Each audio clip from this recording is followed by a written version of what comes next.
नमस्कार। आज the real talk में दो ऐसे विषयों में डीप डाइव किया जाएगा जिनमें अफसरों व सरकार के बीच कामकाज को लेकर ठन गई है।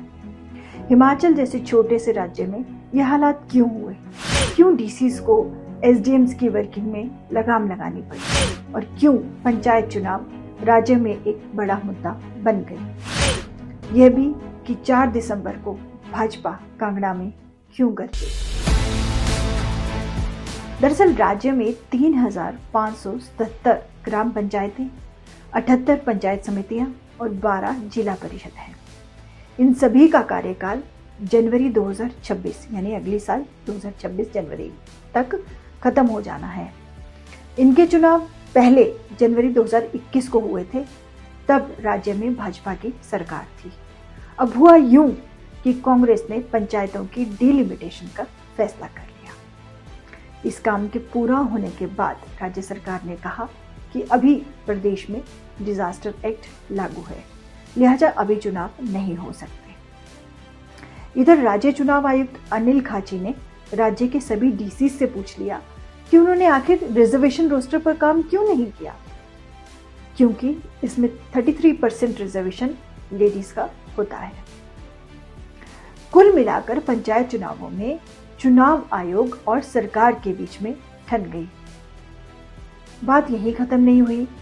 चुनावों को लेकर ब्यूरोक्रेसी की सरकार से ट्यूनिंग पर फिर सवाल खड़े हो गए, जब कुछ मसलों पर अधिकारियों ने चुनावों को लेकर सही पिक्चर ही नहीं रखी और फिर इसके बाद विपक्ष के हाथ में एक बड़ा मुद्दा लग गया।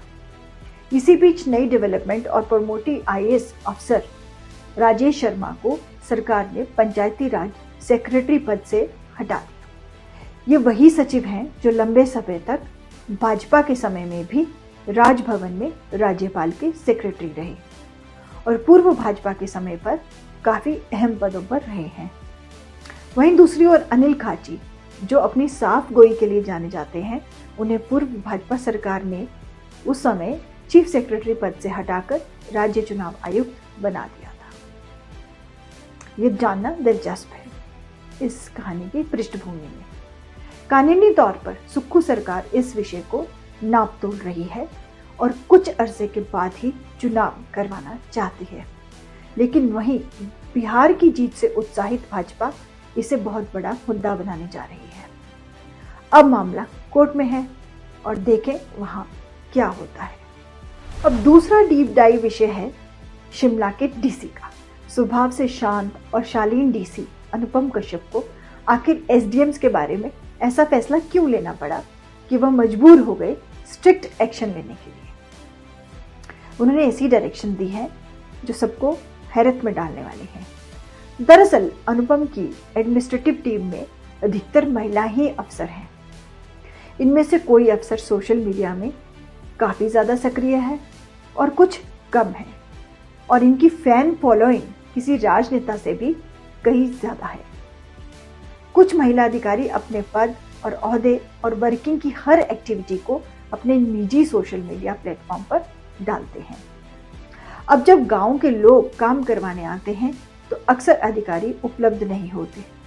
यहाँ तक कि डीसी को भी सूचना नहीं होती कि आखिर इनकी रील्स बन रही हैं या फिर कामकाज हो रहा है। अनुपम की टीम के अधिकारी सोशल मीडिया में इतने व्यस्त हैं कि उन्हें कहना पड़ा कि जिन्होंने स्कूल गोद लिए हैं वो जाने से पहले ये बताएं।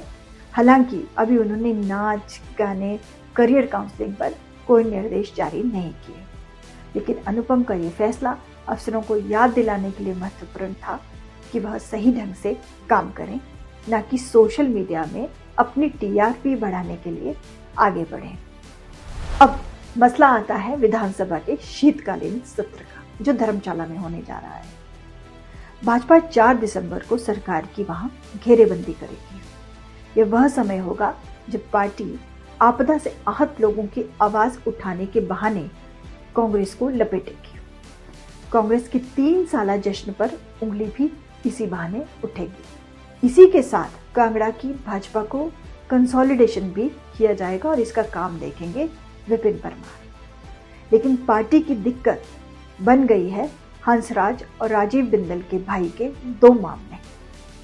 ये दोनों मामले पार्टी के गले की हड्डी बन गए हैं, जिस पर पार्टी के लोग चुप्पी साधे हुए हैं। कानून अपना काम कर रहा है और कानून दूध का दूध पानी का पानी करेगा, उसके बाद ही इसके ऊपर चर्चा की जा सकती है, उससे पहले चर्चा करना व्यर्थ। इन्हीं दो मामलों में महिलाओं ने इन पर उत्पीड़न के आरोप लगाए हैं।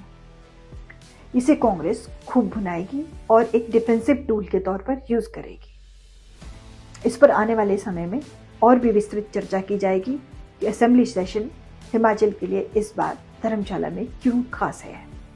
अभी फिलहाल इतना ही। बने रहिए द रियल टॉक में मेरे साथ। नमस्कार।